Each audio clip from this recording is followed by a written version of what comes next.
It came on the morning of my 62nd birthday. A text message, no caller ID, just my name. Sarah.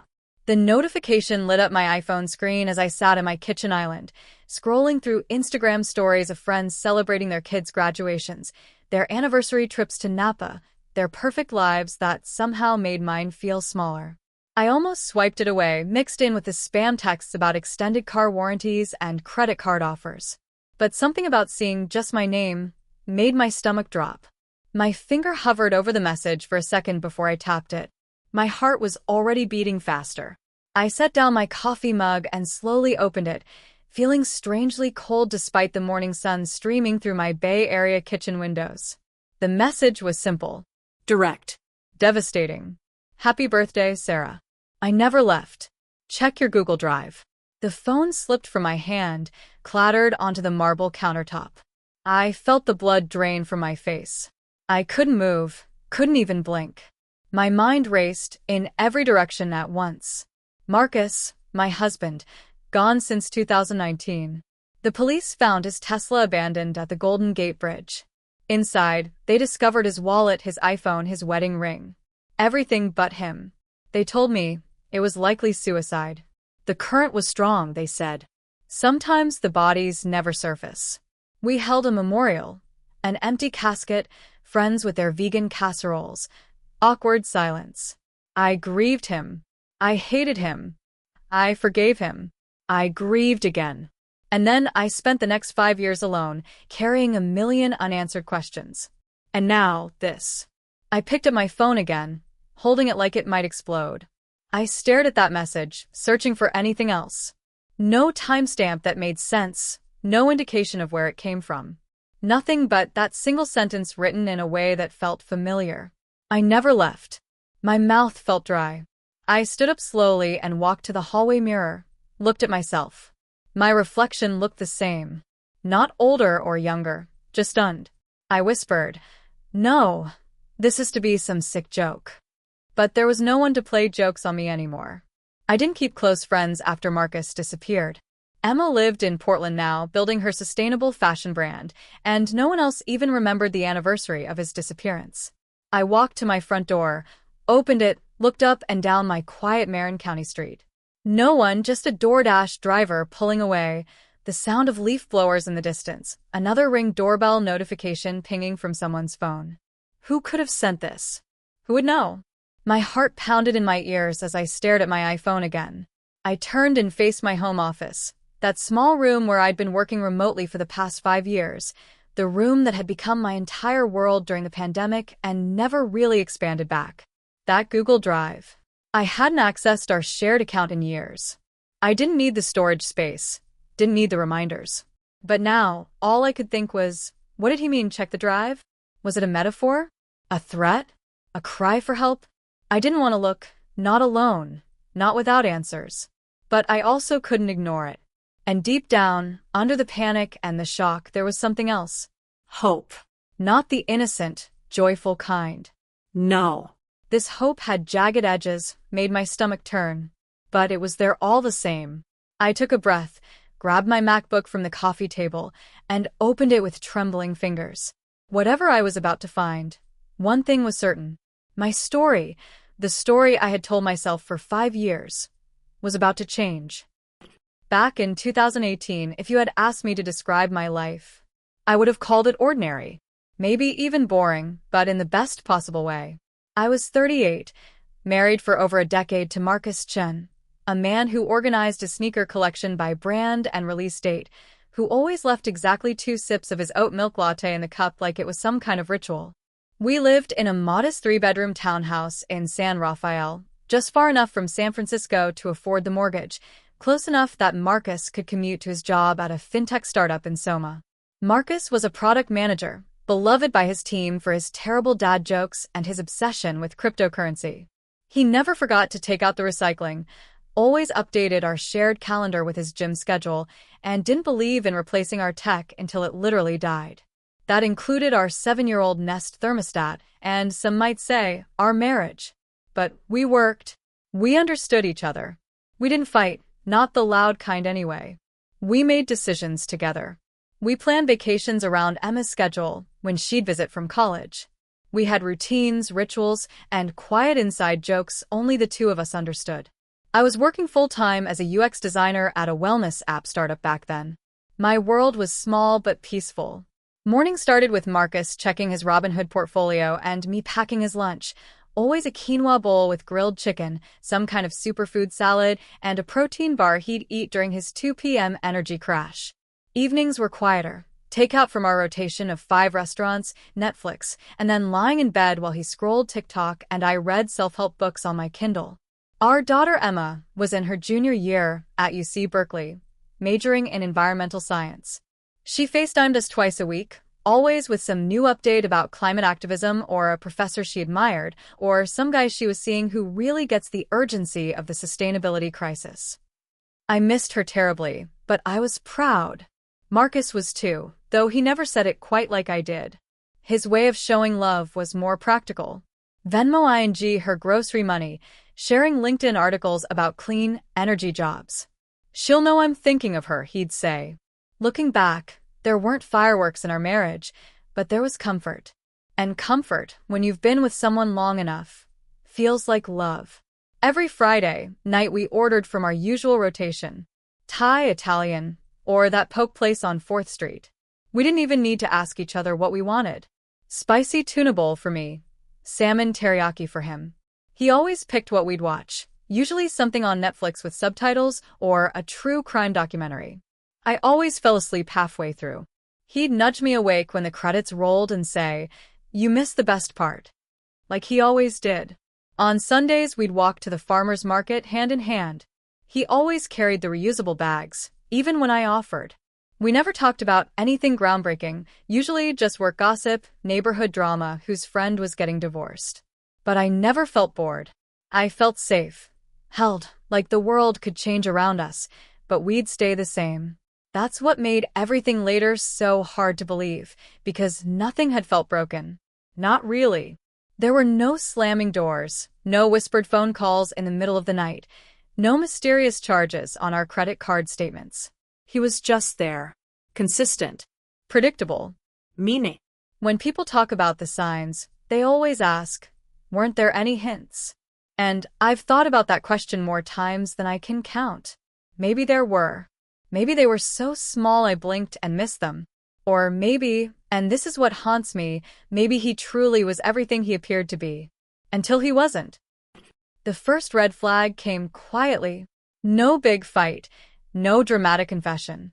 Just a forgotten dinner. It was the evening of our 12th wedding anniversary. October 15th, 2018.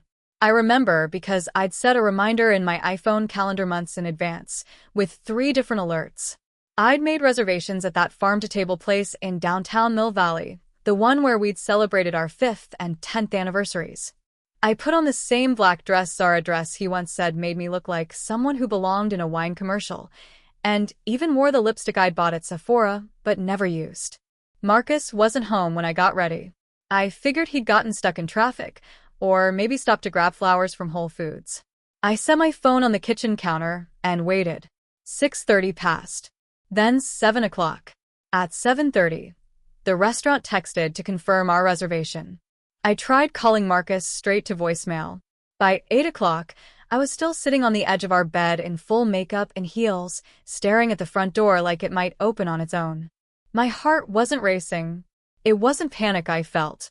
It was more like confusion, a slow, spreading ache in my chest. Marcus was many things, but he wasn't forgetful. He remembered birthdays, when to schedule oil changes, when our Spotify family plan was up for renewal. That was part of his charm. So how could he forget this? When he finally walked in at 9:45, he looked surprised to see me in my dress.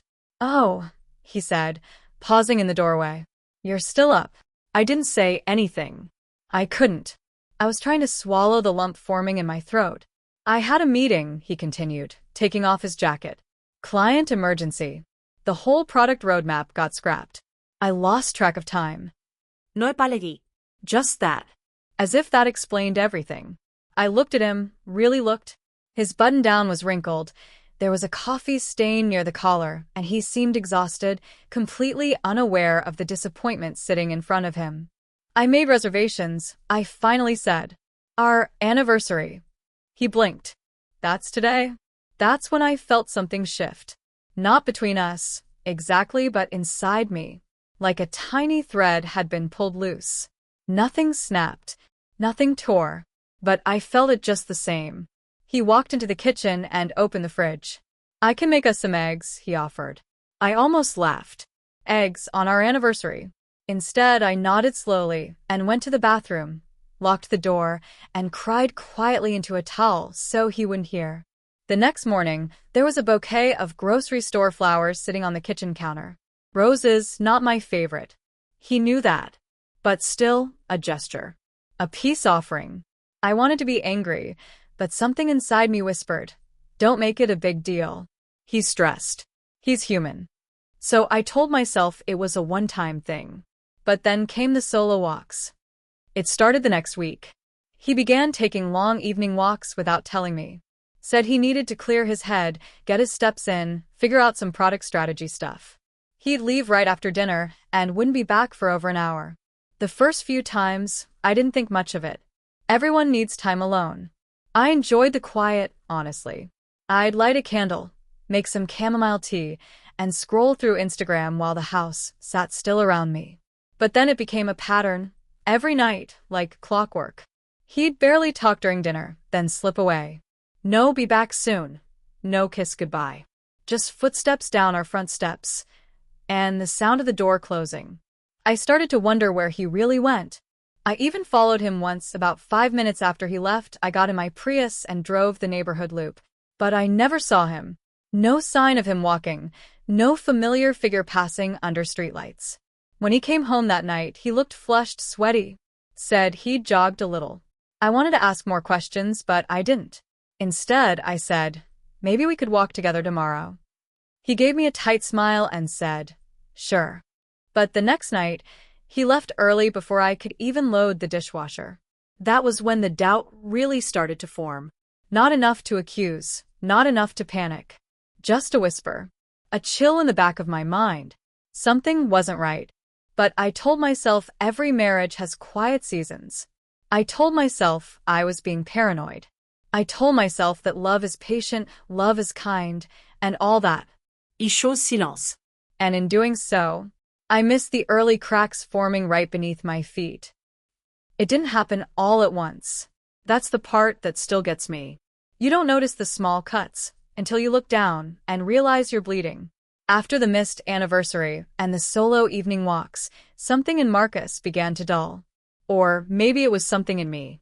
But the man who once used to surprise me with my favorite boba tea, just because, had become muted. Like someone had turned down the volume on him, and he didn't even notice. We used to talk, not just about Emma or work, but really talk. About dreams, fears, our anxieties about getting older. We used to lie in bed and laugh about how neither of us understood TikTok dances, or how we kept meaning to start that couples meditation app, but never did. But now, conversations were reduced to logistics. Did you pay the PG&E bill? There's leftover Thai in the fridge. I'll be home late. Nothing more. No jokes, no questions, no warmth. I remember one morning in particular. I had gotten up early to make him breakfast. Real breakfast, not just avocado toast and coffee. I made scrambled eggs the way he liked them, with everything bagel seasoning and a side of turkey bacon. I even cut some strawberries and arranged it all on one of the ceramic plates we'd bought during our anniversary trip to Portland years ago. He came downstairs, looked at the plate, and said, thanks, before taking it to the table. No eye contact. No kiss on the cheek. Just a flat, tired thanks. He ate in silence, scrolling through his phone. I sat across from him, waiting for something. A smile. A conversation. A moment. None came. When he left for work, I stood in the doorway and watched him walk to his car. He didn't wave, didn't even glance back. I spent that whole day feeling like a stranger in my own home. That summer, he stopped coming to bed at the same time as me. At first, he said he was answering Slack messages from the East Coast team. Then it became couldn't sleep. Then I'd just find him already asleep on the couch when I came downstairs in the morning. I tried to initiate things. I'd put on the old Spotify playlist we used to dance to in the kitchen. I'd reach for his hand when we were walking to our car. I even suggested a weekend getaway, just the two of us, maybe Napa or Mendocino. He smiled at that one. A strained, polite smile. Things are just really hectic right now, he said. They were always hectic. Eventually, I stopped trying. Not out of anger. I wasn't angry. I was tired. Tired of reaching across a widening gap and never feeling his hand meet mine. The hardest part wasn't the loneliness. It was the invisibility.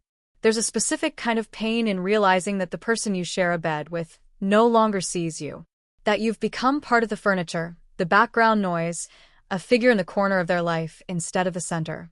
At a house party one Saturday, a neighbor asked Marcus how we were doing. He answered, "Same as ever," without even looking at me. I smiled and nodded. That had become my role, the smiling, nodding wife. Later that week, I got a haircut. Nothing drastic, just enough to frame my face and feel fresh. I came home, put on a new blouse from Everlane, and made his favorite pasta dish for dinner. He didn't notice. Didn't say a word. Just served himself a plate, ate in silence, and went to his home office. That was another thing, the home office. He started spending more time in there. Said he was working on some new product features, but I never heard much typing. Just the sound of the door closing, the light turning on, and hours of silence. Sometimes I'd go to the door and listen. Once I even knocked. "Need anything?" He didn't answer. I stood there for what felt like forever, before walking away quietly, ashamed for even asking. Over time, I started to shrink. Not physically, but emotionally. I stopped talking so much, stopped trying to share my day, stopped planning little surprises. It felt like living with a ghost. Except ghosts don't leave coffee mugs in the sink. They don't fill the hamper with clothes you still wash and fold. They don't kiss you on the forehead out of habit, only for you to realize the gesture holds no weight anymore. I wasn't just being ignored. I was being erased, piece by piece. And still, I told myself marriages go through phases. It wasn't until the humiliation came, public and sharp, that I realized something far deeper was already gone. It was Emma's college graduation dinner, early June 2019. She had just walked across the stage in her blue and gold cap and gown, glowing with pride. I'd cried, of course. Marcus had clapped politely. I remember he barely took any photos, said he forgot to charge his phone, though I'd reminded him twice the night before. We'd planned a small dinner afterward, just family and a few of Emma's friends and professors.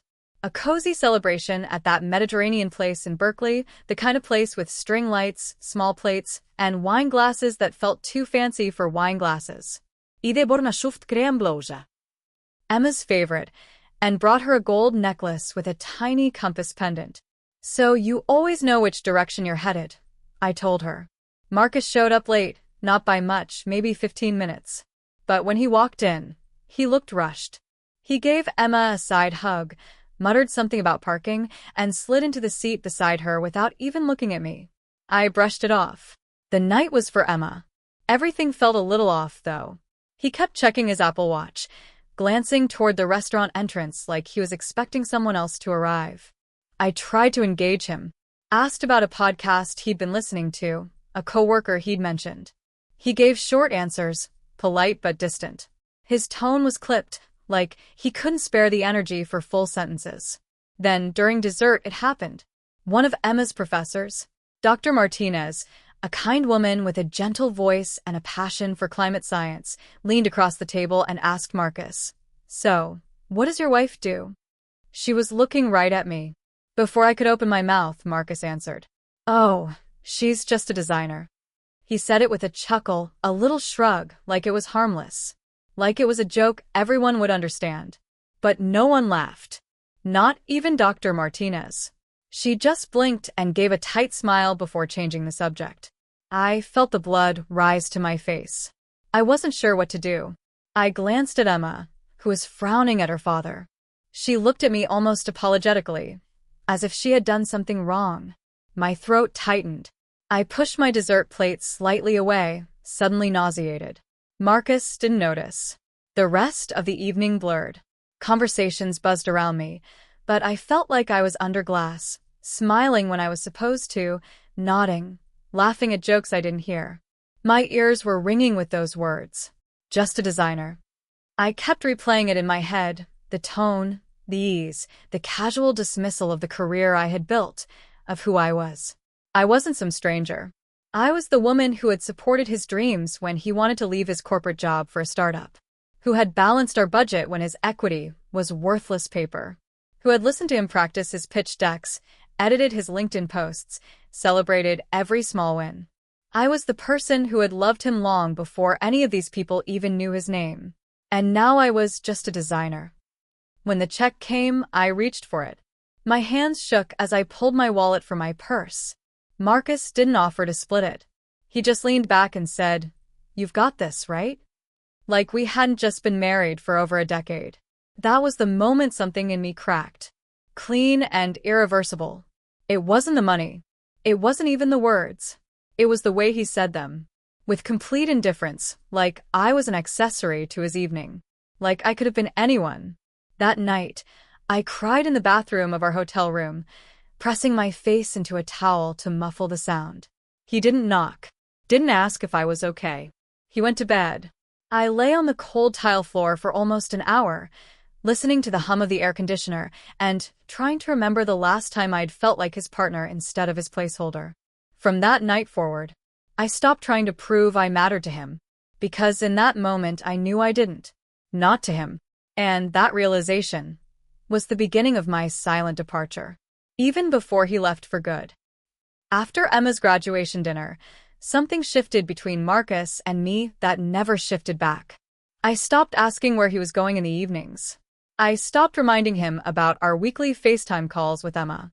I stopped making coffee for two. It wasn't a fight.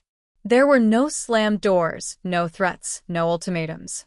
Just silence, a quiet, mutual unraveling. He spent more time in his home office, far more than before. Sometimes he'd emerge looking tired and distracted, mumbling something about debugging code or client calls. Other times, I wouldn't even hear him come out. I started going to bed alone regularly, leaving the hallway light on without knowing if he'd ever come to bed at all. Eventually, I stopped turning the light on. That spring, I began to feel like a guest in my own home. We still shared the same space, but we passed each other like strangers at a coffee shop. I'd be folding laundry in the living room, and he'd step over the laundry basket without saying a word. I'd cook dinner and leave his portion covered on the counter. Sometimes he ate it, sometimes he didn't. One afternoon, I came home from Target and found that Marcus had cleared out our shared closet. Not all of it, just my things. My yoga clothes, my work blazers, the scarf Emma had given me last Christmas, all folded and stacked neatly in a Rubbermaid container by the garage door. When I asked about it, he said flatly, I needed more space. No epalegui. No explanation. That was the moment I knew I was being edged out. Piece by piece. Room by room. But I didn't argue. I didn't scream. Instead, I walked upstairs, took off my shoes, and sat on the edge of our bed for nearly an hour, staring at the space where my clothes used to hang. In early July, I packed a small suitcase and drove to Emma's apartment in Oakland for the weekend. I told Marcus I needed a break, just some time to think. He didn't ask where I was going. He didn't even look up from his laptop. All he said was, okay. Emma didn't ask too many questions either, but I could see it in her eyes, the worry, the hurt. She made up the couch for me without a word, then sat next to me with a mug of tea and a weighted blanket. We watched reruns of The Office. Neither of us really watching. I think we both knew I wasn't going back to the same life. And yet, I did return home Sunday night. I opened the front door to find the lights off, the TV still on, and a DoorDash bag left unopened on the counter. Marcus wasn't there. The house was so quiet, it felt like it had forgotten how to breathe. I stood in the kitchen for a long time, waiting for something. A noise. A door opening. A voice. But nothing came. Then came the morning that finally shattered the illusion that this was still a marriage. It was a Tuesday, June 18th. I remember because it was the day after Father's Day. a holiday that had passed without acknowledgement. Marcus said he was heading to Whole Foods to get almond milk. I barely looked up from my laptop as I nodded. He left the door half open behind him. I finished answering emails, wiped down the kitchen counters, and waited for the sound of his car returning. It never did. By evening, I was pacing. By midnight, I called his phone. Straight to voicemail. I left one message, then another, then 5 more. By morning, I reported him missing. His Tesla was found 2 days later, parked at the Golden Gate Bridge Welcome Center. The keys were still inside. There were no signs of a struggle, no witnesses, no note. The police said it looked like suicide. People choose that spot for a reason, they told me. Sometimes they walk onto the bridge. Sometimes the bodies never surface. But he left no note, no warning, no goodbye. Just a phone charger by his nightstand, a pair of running shoes by the back door, and an empty bed that would stay that way for years. Everyone assumed I was done, that I'd move on, sell the house, rebuild, heal. But I didn't. Because I wasn't angry. I wasn't even broken. I was hollow, quietly shattered. And that was somehow worse. After Marcus vanished, time stopped meaning anything. The first few weeks were a blur of questions, sympathy, and meal trains. People I hadn't spoken to in years sent flowers. Emma moved back home for a while. The neighbors brought groceries without asking. Church ladies dropped off lasagna and banana bread with handwritten notes taped to the foil. Praying for you. You're stronger than you know. He's in a better place now. But by the second month, the calls slowed down. By the third, people stopped asking for updates. You'll get through this, they'd say. Or worse, maybe it's a blessing in disguise. No one says that out loud to a widow. But I wasn't a widow. Not technically. I was something else. Something harder to define. A wife with no husband. A life on pause. A question with no answer. I didn't have a funeral. Not right away. For months, I refused to believe he was gone. My brain kept twisting logic into knots. Maybe he'd had a breakdown. Maybe he was in a hospital with amnesia. Maybe he'd been kidnapped, or was suffering from some kind of dissociative episode. Every time my phone rang, a tiny part of me thought it would be him, explaining, apologizing, coming home. But the phone only ever brought spam calls, delivery notifications, or worse, silence. Eventually, I gave in to the pressure. We held a memorial. No body, just a framed photo of Marcus from our last vacation to Lake Tahoe. Standing on a dock, waving, smiling like nothing was wrong. I stood beside that picture and shook hands with people who told me how strong I was. I don't remember anything I said. I just remember the weight of my black dress and how Emma gripped my hand so hard it left crescent marks on my skin. After the service, I went home and crawled into bed with all my clothes still on. I stared at the ceiling fan and listened to it click, click, click as it turned, hypnotizing me into stillness. I stopped answering the door. Stopped checking the mail. Stopped going to Safeway. My fridge filled with expired oat milk and wilted spinach. I survived on crackers, canned soup, and green tea. Sometimes I didn't eat it all. I let the garden go. The weeds grew wild, creeping over the stone path we'd laid together years ago. I watched them swallow the succulents one by one from the kitchen window, too tired to stop them. At night, I'd sit in his chair by the fireplace, clutching one of his old hoodies like it might still carry his scent. It didn't. It smelled like fabric softener and dust. Still, I held it. Sometimes I spoke to it, asked questions no one could answer. Why did you go? Did you hate me? Did I miss something? The house groaned and settled around me, like it had its own grief to bear. Worst of all was the home office. I avoided it like it was haunted. That door stayed shut for months. I told myself it was just work stuff, just clutter, just shadows. But deep down, I couldn't shake the feeling that something lived in there. Not Marcus, not literally, but the version of him I could never reach. The answers. The truth. His absence filled that space like a fog. The one time I did go in, I only made it 3 steps before I turned back. The air was too heavy, the silence too loud. By the time the first anniversary of his disappearance arrived, I hadn't left the house in weeks. My clothes hung off me.